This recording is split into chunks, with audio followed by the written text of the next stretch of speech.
Hello ಎಲ್ರಿಗೂ ನಮಸ್ಕಾರ. Welcome back to my YouTube channel. ಇವತ್ತು ನಾನು ರಗಡ ಚಾಟ್ ಮಾಡ್ತಾ ಇದ್ದೀನಿ. ಅದಕ್ಕೆ ಕಾಬೂಲ್ ಕಡಲೆಕಾಳು ಬೇಕು. ನಾನಿಲ್ಲಿ 150 ಗ್ರಾಮಷ್ಟು ಕಾಬೂಲ್ ಕಡಲೆಕಾಳನ್ನು ತೊಗೊಂಡಿದ್ದೀನಿ ಆ್ಯಂಡ್ ಅದನ್ನು 5 ಅವರು ನೆನೆಸಿಟ್ಟಿದ್ದೆ. ಇದನ್ನು ಬೇಯಿಸ್ಕೊಳ್ಳೋದಕ್ಕೆ ನಾನು ಕುಕ್ಕರ್ ಯೂಸ್ ಮಾಡ್ತಿದ್ದೀನಿ, ಸೊ ದಟ್ ತುಂಬ ಬೇಗ ಬೆಂದ್ಬಿಡುತ್ತೆ. 2 ಮೀಡಿಯಂ ಸೈಜ್ ಆಲೂಗಡ್ಡೆ ಮತ್ತು 1 ಸ್ಪೂನಷ್ಟು ನಾನು ಉಪ್ಪನ್ನು ಹಾಕಿದ್ದೀನಿ. ಜೊತೆಗೆ 3/4 ಟೀ ಸ್ಪೂನಷ್ಟು ಅರಿಶಿನ ಹಾಕಿದ್ದೀನಿ. ಕಾಬೂಲ್ ಕಡಲೆಕಾಳು ಮುಳುಗುವಷ್ಟು ನೀರನ್ನು ಹಾಕಿ ಕುಕ್ಕರ್ನ ಕ್ಲೋಸ್ ಮಾಡಿ ನಾನು ಸ್ಟವ್ ಮೇಲೆ ಇಟ್ಟಿದ್ದೀನಿ, ಅದು ಬೇಯಲಿ ಅಂತ. 4 ವಿಸಿಲ್ ಕೂಗಿದ್ರೆ ಸಾಕು, ಕಾಬೂಲ್ ಕಡಲೆಕಾಳು ತುಂಬಾ ಚೆನ್ನಾಗಿ ಬೆಂದಿರುತ್ತೆ. ಕಾಬೂಲ್ ಕಡಲೆಕಾಳು ಬೇಯೋಷ್ಟರೊಳಗಡೆ ನಾನು ಈರುಳ್ಳಿ ಮತ್ತು ಟೊಮೊಟೊನ ಕಟ್ ಮಾಡ್ಕೊಳ್ತಾ ಇದ್ದೀನಿ. 1 ಮೀಡಿಯಂ ಸೈಜ್ ಈರುಳ್ಳಿ ತೊಗೊಂಡಿದ್ದೀನಿ, ಹಾಗೆ 1 ಮೀಡಿಯಂ ಸೈಜ್ನ ಟೊಮೊಟೊನ ತೊಗೊಳ್ತಾ ಇದ್ದೀನಿ. ಅದನ್ನು ಈ ಥರ ಸಣ್ಣ ಸಣ್ಣದಾಗಿ ಕಟ್ ಮಾಡ್ಕೊಳ್ತಾ ಇದ್ದೀನಿ. ಕೆಲವೊಬ್ಬರಿಗೆ ಈರುಳ್ಳಿ ಜಾಸ್ತಿ ಇಷ್ಟ ಇರುತ್ತೆ, ಅಂಥವ್ರು ಈರುಳ್ಳಿನ ಜಾಸ್ತಿ ಕೂಡ ಯೂಸ್ ಮಾಡಬಹುದು. ಬಟ್ 150 ಗ್ರಾಮ್ ಕಾಬೂಲ್ ಕಡಲೆಕಾಳಿಗೆ 1 ಮೀಡಿಯಂ ಸೈಜ್ ಈರುಳ್ಳಿ ಸಾಕು. ಇವಾಗ ನಾನು ಗ್ರೀನ್ ಚಟ್ನಿ ರೆಡಿ ಮಾಡ್ಕೊಳ್ತಾ ಇದ್ದೀನಿ. ಅದಕ್ಕೋಸ್ಕರ ಸ್ವಲ್ಪ ಕೊತ್ತಂಬರಿ ಸೊಪ್ಪನ್ನು ತೊಗೊಂಡಿದ್ದೀನಿ ಅಂಡ್ ಮಿಕ್ಸಿ ಜಾರಿಗೆ ಹಾಕಿದ್ದೀನಿ. ಅದನ್ನು ಜೊತೆಗೆ 3 ಹಸಿ ಮೆಣಸಿನಕಾಯಿನ ಸೇರಿಸಿದ್ದೀನಿ, 3 ಬೆಳ್ಳುಳ್ಳಿ ಮತ್ತು 3/4 ಟೀ ಸ್ಪೂನ್ ಅಷ್ಟು ಜೀರಿಗೆನ ಹಾಕಿ ಇವಾಗ ಇಷ್ಟನ್ನು ನೀಟಾಗಿ ರುಬ್ಕೊಳ್ತಾ ಇದ್ದೀನಿ.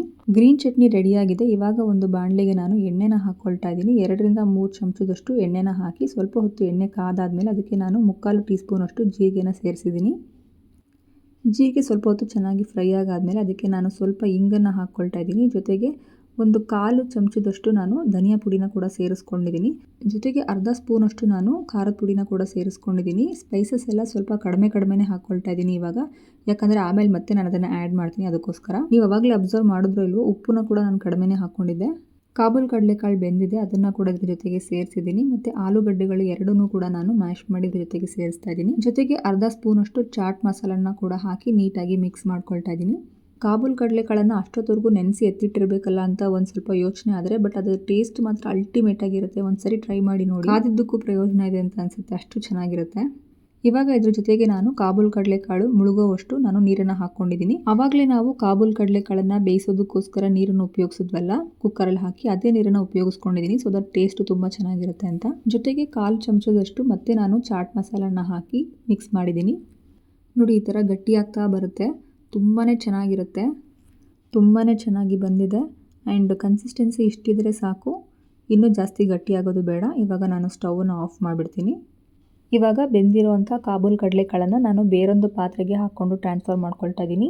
ಇದ್ರ ಜೊತೆಗೆ ನಾನು ಕಟ್ ಮಾಡಿ ಇಟ್ಟಿದ್ದಂಥ ಈರುಳ್ಳಿ ಮತ್ತು ಟೊಮೊಟೊ ಜೊತೆಗೆ ಶುಂಠಿ, ಅರ್ಧ ಇಂಚಷ್ಟು ಶುಂಠಿ ತೊಗೊಂಡಿದ್ದೀನಿ, ಅದನ್ನು ಸಣ್ಣ ಸಣ್ಣದಾಗಿ ಕಟ್ ಮಾಡ್ಕೊಂಡಿದ್ದೀನಿ.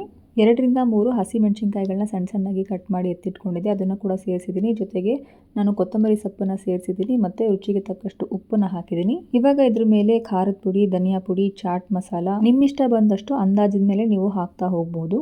ಜೊತೆಗೆ ನಾನು ಅರ್ಧ ಹೋಳಷ್ಟು ನಿಂಬೆ ಹಣ್ಣನ್ನು ಕೂಡ ಹಿಂಡಿದ್ದೀನಿ. ನಿಂಬೆ ಹಣ್ಣನ್ನು ಹಿಂಡಿ ಆದಮೇಲೆ ಆವಾಗಲೇ ನಾನು ರೆಡಿ ಮಾಡಿ ಇಟ್ಕೊಂಡಿದ್ದೆ ಗ್ರೀನ್ ಚಟ್ನಿ, ಅದನ್ನು ಕೂಡ ಇದ್ರ ಜೊತೆಗೆ ಸೇರಿಸ್ತಾ ಇದ್ದೀನಿ. ಗ್ರೀನ್ ಚಟ್ನಿ ಮತ್ತು ಹುಣಸೆ ಹಣ್ಣಿನ ಚಟ್ನಿನ ಹೇಗೆ ಮಾಡೋದು ಅಂತ ಇದೇ ಚಾನಲಲ್ಲಿ ಯೂಟ್ಯೂಬ್ ಶಾರ್ಟ್ ಸೆಕ್ಷನಲ್ಲಿ ನೀವು ಹೋಗಿ ನೋಡಬಹುದು. ಗ್ರೀನ್ ಚಟ್ನಿ ಹಾಕಿದಾದ್ಮೇಲೆ ಹುಣಸೆ ಹಣ್ಣಿನ ಚಟ್ನಿನ ಕೂಡ ನಾನು ಇದ್ರ ಜೊತೆಗೆ ಸೇರಿಸ್ಕೊಳ್ತಾ ಇದ್ದೀನಿ. ಸೇವ್ ಕೂಡ ಹಾಕ್ಕೊಳ್ತಾ ಇದ್ದೀನಿ. ಇವಿಷ್ಟನ್ನು ಇವಾಗ ಚೆನ್ನಾಗಿ ಮಿಕ್ಸ್ ಮಾಡ್ಕೊಳ್ಳೋಣ. ಸೊ ದಟ್ ಕಾಬೂಲ್ ಕಡಲೆಕಾಳಿನ ಜೊತೆಗೆ ನಾವು ಹಾಕಿರುವಂಥ ಸೇವ್ ಆಗಿರಬಹುದು, ಈರುಳ್ಳಿ ಆಗಿರಬಹುದು, ಟೊಮೊಟೊ ಆಗಿರಬಹುದು, ಗ್ರೀನ್ ಚಟ್ನಿ, ಹುಣಸೆ ಹಣ್ಣಿನ ಚಟ್ನಿ ಎಲ್ಲ ಚೆನ್ನಾಗಿ ಹೊಂದ್ಕೊಳ್ಳಿ. ಚೆನ್ನಾಗಿ ಮಿಕ್ಸ್ ಮಾಡಿದಷ್ಟು ಸ್ಪೈಸಸ್ ಎಲ್ಲ ಇನ್ನೂ ಚೆನ್ನಾಗಿ ಹೊಂದ್ಕೊಳ್ಳುತ್ತೆ. ಇಲ್ಲಾಂದರೆ ಎಲ್ಲ ಒಂದೇ ಕಡೆ ಇದ್ದು ಬರೀ ಒಂದು ಕಡೆ ಉಪ್ಪು ತಿಂದಂಗೆ ಆಗುತ್ತೆ, ಇನ್ನೊಂದು ಕಡೆ ಖಾರ ತಿಂದಂಗೆ ಆಗುತ್ತೆ, ಅಷ್ಟು ಚೆನ್ನಾಗಿರಲ್ಲ. ಹಾಗಾಗಿ ತುಂಬ ಚೆನ್ನಾಗಿ ಮಿಕ್ಸ್ ಮಾಡಿ ಇದನ್ನು. ಅಕಸ್ಮಾತ್ ನಿಮ್ಮ ಮನೇಲಿ ಚಾಟ್ ಮಸಾಲ ಇಲ್ಲ ಅಂದರೆ ಅದನ್ನು ಸ್ಕಿಪ್ ಕೂಡ ಮಾಡಬಹುದು. ಇವಾಗ ಗಾರ್ನಿಷಿಂಗೋಸ್ಕರ ನಾನಿಲ್ಲಿ ಈರುಳ್ಳಿನ ಹಾಕ್ತಾ ಇದ್ದೀನಿ, ಜೊತೆಗೆ ಟೊಮೊಟೊ ಕೂಡ ಸೇರಿಸ್ತಾ ಇದ್ದೀನಿ. ನೀವು ಇಷ್ಟ ಬಂದಾಗ ನೀವು ಗಾರ್ನಿಷ್ ಮಾಡ್ಕೋಬಹುದು. ಜೊತೆಗೆ ಸ್ಪೈಸಸ್ ಕೂಡ ಅಷ್ಟೇ, ನಾನಿಲ್ಲಿ ಹುಣಸೆ ಹಣ್ಣಿನ ರಸನ ಮತ್ತೆ ಯೂಸ್ ಮಾಡ್ಕೊಳ್ತಾ ಇದ್ದೀನಿ. ಹುಣಸೆ ಹಣ್ಣಿನ ರಸ ಅಥವಾ ಹುಣಸೆ ಹಣ್ಣಿನ ಚಟ್ನಿ ಏನು ಬೇಕಾದ್ರೂ ಕರಿಬಹುದು ನೀವು, ಎಷ್ಟು ಬೇಕಾದರೂ ನೀವು ಹಾಕೋಬಹುದು. ತುಂಬಾ ಚೆನ್ನಾಗಿರುತ್ತೆ. ಇದು ಸ್ವಲ್ಪ ಸ್ವೀಟ್ ಇರುತ್ತಲ್ಲ ಚಟ್ನಿ, ಹಾಗಾಗಿ ತುಂಬಾ ಟೇಸ್ಟ್ ಕೊಡುತ್ತೆ. ಬೆಲ್ಲ ಎಲ್ಲ ಹಾಕಿ ನಾನು ಇದನ್ನು ಹುಣಸೆ ಹಣ್ಣಿನ ಚಟ್ನಿನ ಮಾಡಿದ್ದೀನಿ, ನನ್ನದೇ ಯೂಟ್ಯೂಬ್ ಚಾನಲಲ್ಲಿ ಅಪ್ಲೋಡ್ ಮಾಡಿದ್ದೀನಿ, ನೀವು ಚೆಕ್ ಕೂಡ ಮಾಡಬಹುದು. ಇನ್ನೊಂದು ಸ್ವಲ್ಪ ಹಸಿರು ಚಟ್ನಿನ ಕೂಡ ಸೇರಿಸ್ತಾ ಇದ್ದೀನಿ. ಇದ್ರ ಮೇಲೆ ಇನ್ನೊಂದು ಸ್ವಲ್ಪ ಖಾರದ ಪುಡಿ, ಧನಿಯಾ ಪುಡಿ, ಚಾಟ್ ಮಸಾಲ ಪೌಡರ್ನ ನೀವು ಸ್ಪ್ರಿಂಕಲ್ ಮಾಡ್ಕೋಬಹುದು. ತುಂಬಾ ಚೆನ್ನಾಗಿರುತ್ತೆ, ಅಲ್ಟಿಮೇಟ್ ಆಗಿರುತ್ತೆ ಟೇಸ್ಟ್ ಮಾತ್ರ. ಇದರ ಟೇಸ್ಟನ್ನು ಇನ್ನಷ್ಟು ಜಾಸ್ತಿ ಮಾಡೋದಕ್ಕೆ ಮರೀದೆ ಸೇವನ್ನು ಯೂಸ್ ಮಾಡಿ, ತುಂಬಾ ಚೆನ್ನಾಗಿರುತ್ತೆ. ಇಷ್ಟು ಮಾಡಿದ್ರೆ ತುಂಬಾ ಟೇಸ್ಟಿಯಾಗಿರುವಂಥ ರಗಡ ಚಾಟ್ ರೆಡಿ ಆಗುತ್ತೆ. ನೀವು ಕೂಡ ಮಾಡಿ ನೋಡಿ, ಹೇಗಿದೆ ಅಂತ ಮರೀದೆ ಕಮೆಂಟ್ ಸೆಕ್ಷನಲ್ಲಿ ತಿಳಿಸಿ. ಹಾಗೆ ಚಾನಲ್ನ ಸಬ್ಸ್ಕ್ರೈಬ್ ಮಾಡಿ.